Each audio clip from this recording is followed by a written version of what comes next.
The call came in at 11:47 on a Tuesday morning. I was standing on a job site in Phoenix, hard hat on, reviewing foundation specs for a commercial build we'd been contracted on for 8 months.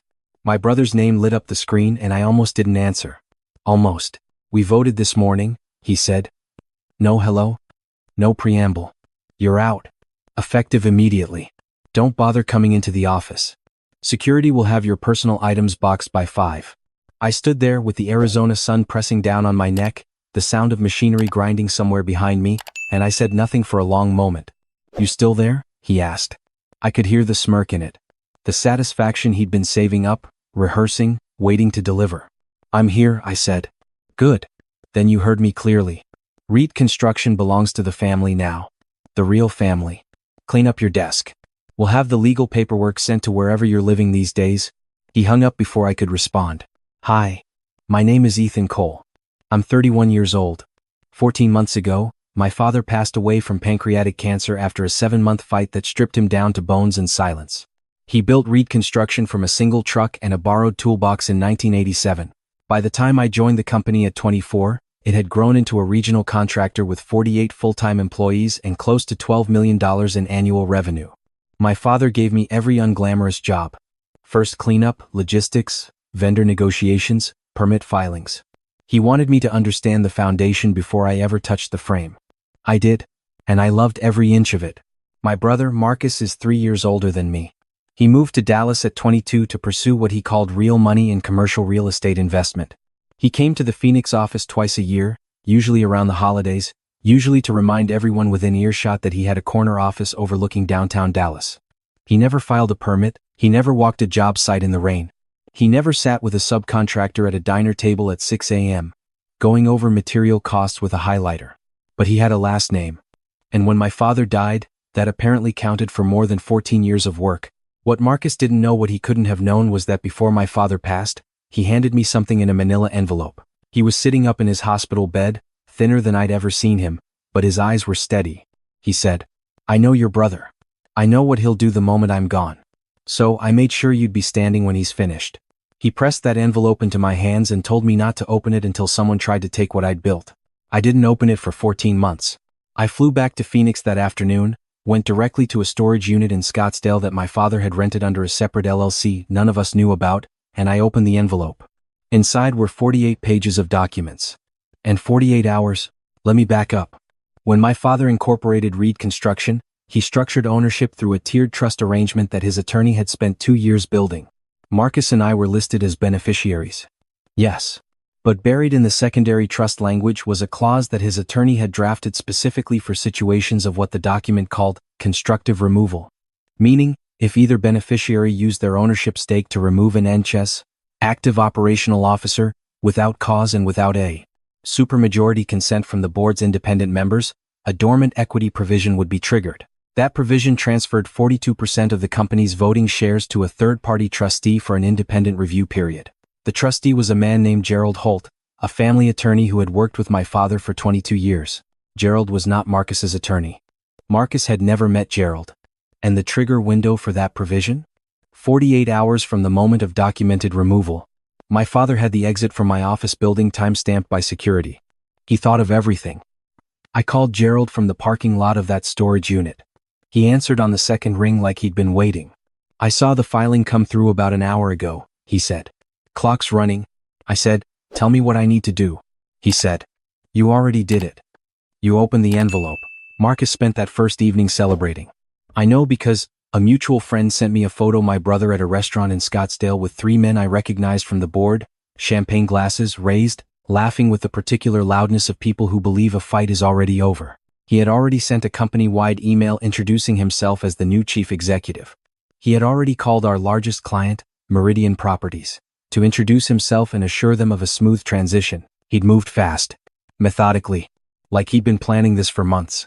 He had been planning it for months. What he hadn't planned for was the call Meridian's project director received at 8:14 the next morning from Gerald's office informing them that Reed Construction was currently under a trust-mandated ownership review and that any contract signed or verbally agreed to during this 48-hour window would be subject to legal challenge. Meridian's project director, who had worked with my father and with me for 6 years, Told Marcus's assistant he'd be waiting to hear from the review before moving forward with anything. The second call Marcus received that morning was from the company's lead lender, a regional bank that held the line of credit Reed Construction used for equipment financing. Gerald had notified them as well. Standard procedure under the trust language. The bank froze new credit activity pending review outcome. Not a shutdown. Just a pause. A very loud, very public pause. I was sitting in Gerald's conference room when Marcus called my phone. I let it ring 4 times before I answered. "What did you do?" His voice had lost the smirk entirely. What was left was something raw. "I opened an envelope," I said. "You don't have the authority." "I don't need authority, Marcus. Dad gave me standing. Before he died. In writing, notarized, filed with 2 separate legal entities, and sitting in a trust that neither of us could touch without triggering the other half." I kept my voice flat. Not cold. Flat. "He knew you'd do this. He just made sure I was ready when you did."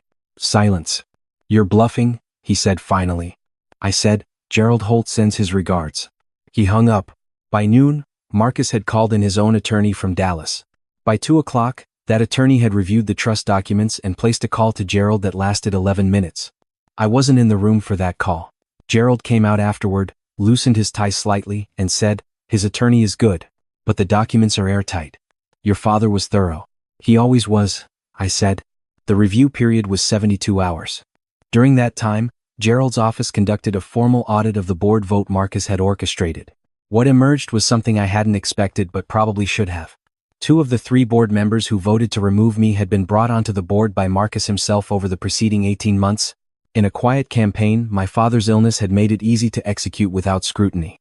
One of them had a financial relationship with a Dallas firm. Marcus was a silent partner in. The second had been promised a consulting contract contingent on the vote going a certain way. That wasn't just a power play. That was a breach of fiduciary duty. Gerald filed the documentation with the county probate court on the morning of day 2. I didn't ask him to. He said my father's letter, which I hadn't read aloud to anyone yet, had specifically authorized him to file if the circumstances warranted it. I asked what the letter said. Gerald looked at me quietly for a moment and then handed me a photocopy. It was 3 paragraphs in my father's handwriting. The last one read, "Ethan earned what he has through years of showing up when it was inconvenient and staying when it was hard. If that ever needs to be proven in a courtroom, prove it. Don't let my company become a vehicle for someone who only wanted the name without the work." I read it twice. Folded it. Put it in my jacket pocket. Marcus arrived at Gerald's office on the afternoon of day 2 with his attorney and the 2 compromised board members. He was dressed the way he always dressed when he wanted to look serious: dark suit, no tie, that particular expression he'd been using since childhood when he wanted something and expected it to be handed to him. He sat across the conference table from me, and for the first time since our father's funeral, we were in the same room. He didn't speak to me directly.